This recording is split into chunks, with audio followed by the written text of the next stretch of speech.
بەکردنەوەی دەواازەکان جموجۆڵی بازرگانی و گەشتیاری نێوان هەرێمی کوردستان و کۆماری ئیسلامی ئێران دەستی پێکردەوە.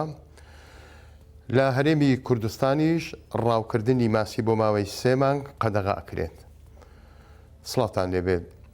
ئەو کورد و عەرەبانەی لە دەرەوە گیریان خواردووە پێش جەژن دەگەڕێندرێنەوە عێراق و هەرێمی کوردستان. کۆمپانیای گشتی هێڵە ئاسمانیەکانی عێراق ڕایگەیاند سبەینە یەکشەمە دەسەکەن بە ئەنجامدانی چەند گەشتێکی ئاسمانی نائاسایی بۆ گەڕاندنەوەیان. گەشتەکان لە قاهیرە و دەلهیەوە دەبن بۆ وڵاتی سعودیا.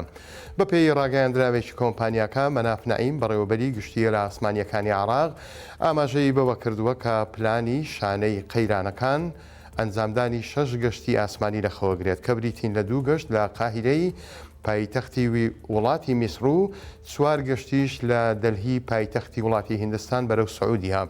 دواتریش لە ڕێگەی وشکانی و لە دەروازەی سنووری عەرعەرەوە دەگەڕێندرێنەوە بۆ ناو خاچی عێراق. ئەو بەڕێوەبەرە داوای لەو هاوڵاتیانە کردووە کە دەیانەوێت بگەڕێنەوە سەردانی ئۆفیسەکانی کۆمپانیاکە بکەن یاخود باڵیۆزخانەکانی عێراق لە قاهیرە و دەلهی بەسەر بکەنەوە بە مەبەستی ناوتۆمارکردن و تەواوکردنی ڕێکارەکانی گەشتکردن لە چوارچێوەی پرۆسەی گەڕانەوەکەدا.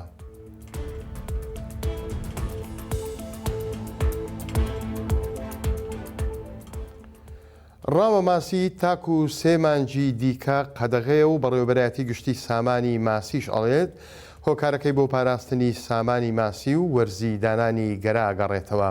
بەپێی ڕاگەیاندراوێکی بەڕێوەبەرایەتی گشتی سامانی ئاژەڵ و ڤێتەرنەری هەرێمی کوردستان لە سبەینێ یەکشەممەوە تاوەکو 15 مانگی 6 ئەمساڵ ڕاوەماسی لە سەرجەم ڕووبار و دەریاچەکانی هەرێمی کوردستان قەدەغا ئەکرێت. لە ڕۆژی 16 شەشی ئەمساڵیش پرۆسەی ڕاوەماسی ئاسایی ئەبێتەوە تەڕاوکردن. ئەو هاوڵاتیانە دەتوانن بە شێوازی ڕێگە پێدرا و ڕاو بکەن. ڕاوکردن بە کارەبا و مادەکانی ژەهراوی و تەقەمەنیەکان و هەروەها تۆڕی کونوردیش بە هەموو شێوەیە قەدەغەیە چونکە ئەم ڕێگەیانە ئەبنە هۆی لە ناوبردننی بە کۆمەڵی زیندەوەرە ئاویەکان و زیانێکی گەورە بە ژینگەی ناوچەکە ئەگەێنن. ئەم بڕیارەی قەدەغەکردنی ماسی ساڵانە لەم وەرزەدا دەرەچێت کە هۆکارە سەرەکیەکەی پەیوەندی بە پرۆسەی زاوزێ و دانانی گەرای ماسیەوە هەیە لە پێناو پاراستن و زیادکردنی سامانی ماسی لە هەرێمی کوردستاندا.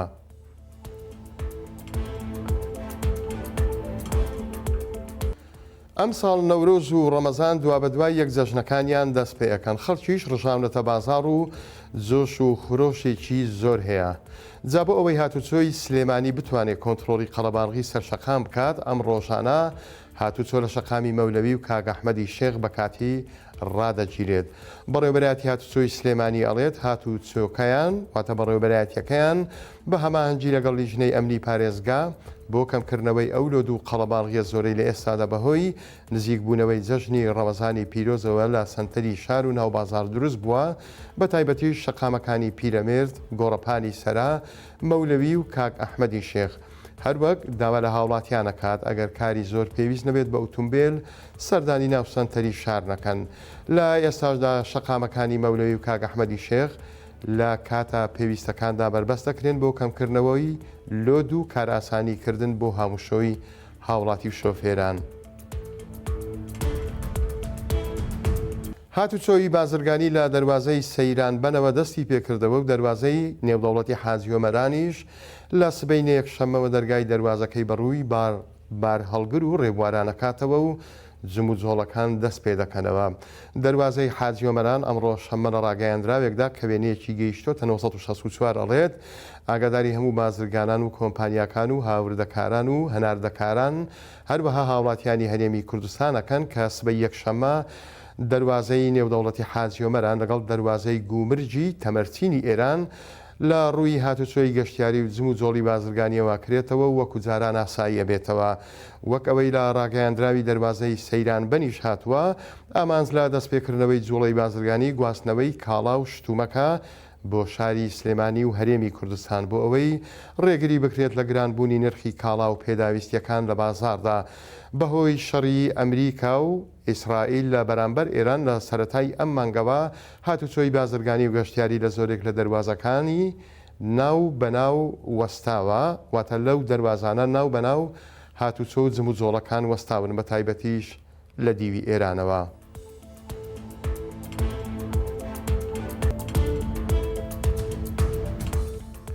هێرشە موشەچی و درۆنیەکان ماوەی زیاتر لە 2 هەفتەیە لە چوارچێوەی ئەو شەڕی کە لە ناوچەکە بەڕێوە ئەچێت بۆ سەر هەرێمی کوردستانیش بەردەوامی هەیە.